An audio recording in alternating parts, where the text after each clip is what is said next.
Da Celeste Tarcísio Rosa, mas isso é daqui a pouquinho, porque agora eu estou indo para Brasília. A Danila Benatti está chegando, porque no fim de semana, gente, foi anunciado o responsável pelo processo de transição para a federalização do Porto de Itajaí. Danila, muito boa noite para você, bem-vinda. Você hoje à tarde, inclusive, já conversou com o advogado, né? O advogado João Paulo Tavares. João Paulo Tavares Bastos. O que foi que ele já antecipou para você?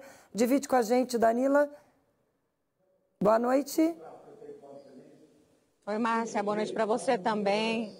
Exatamente isso, Márcia. Conversei com o João Paulo Tavares hoje à tarde. Ele vive na cidade de Itajaí há mais de 20 anos e ele disse que esse processo de transição da administração do porto do município para o governo federal já começou, mas ele ainda não tem detalhes com relação a investimentos que serão feitos aí no porto de Itajaí. Ele explicou que a indicação do nome dele para essa função foi uma articulação do presidente do Sebrae Nacional, catarinense Décio Lima, e ele reforçou que o objetivo de federalizar é para melhorar a estrutura e o funcionamento do porto, mas que nada impede, no futuro, da administração voltar para o município. Ele confirmou que o porto vai ser administrado temporariamente pela CODESP, que é uma autarquia federal que também administra o Porto de Santos, e garantiu que os trabalhadores podem ficar tranquilos que não serão demitidos. Vamos ver um trechinho dessa conversa.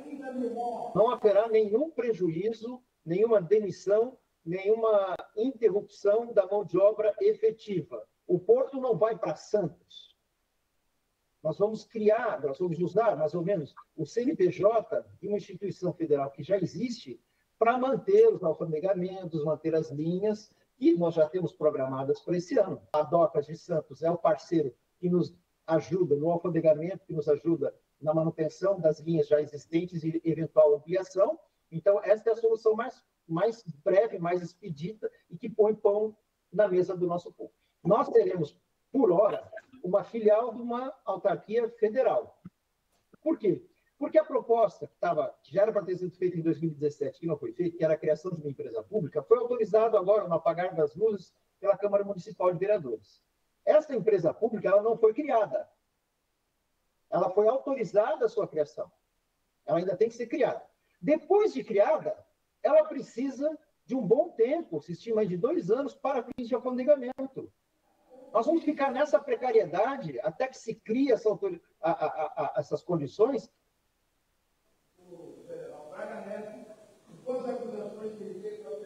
Pois é, muitos detalhes aí com relação a essa parte burocrática, né? Ele trouxe aí pra gente nessa conversa. Logo depois dessa entrevista, João Paulo Tavares embarcou aqui para Brasília, onde ele participa de reuniões hoje e amanhã, reuniões aí inclusive com a presença do ministro de Portos e Aeroportos, Silvio Costa Filho, e ele vai ter mais detalhes a respeito dessa transição, dessa transferência do porto. A gente vai seguir acompanhando isso, mas seguimos acompanhando também a movimentação nessa última semana aqui no Congresso Nacional, antes do recesso. Câmara e Senado devem ter sessão conjunta na próxima quarta e quinta-feira. Na quarta, para votar a lei de diretrizes orçamentárias. Na quinta, para votar a lei do orçamento de 2025. A Câmara abriu sessão agora há pouco, mais uma sessão, inclusive nós estamos aqui no plenário acompanhando, mais uma sessão bastante vazia, porque os deputados estão participando à distância. No painel tem muitas presenças, mas aqui o plenário está praticamente vazio, eles estão participando de forma virtual. A discussão é para ser a reforma tributária, a regulamentação da reforma tributária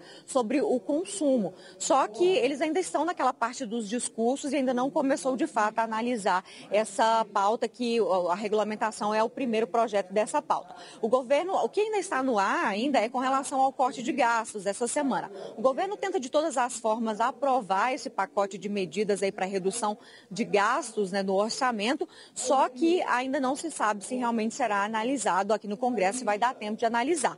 Já se fala aí no governo de editar uma medida provisória, que dessa forma, se o Congresso não votar para começar a valer já a partir do ano que vem, o que acontece? O governo edita uma medida provisória com essas regras, começa a valer de imediato assim que for publicada, e aí o Congresso tem 120 dias para poder validar essa MP ou não, dessa forma ele acaba ganhando mais tempo. Vamos seguir acompanhando essa movimentação por aqui também, que é bastante importante para todo o país e para o estado de Santa Catarina. Márcia, eu volto com você.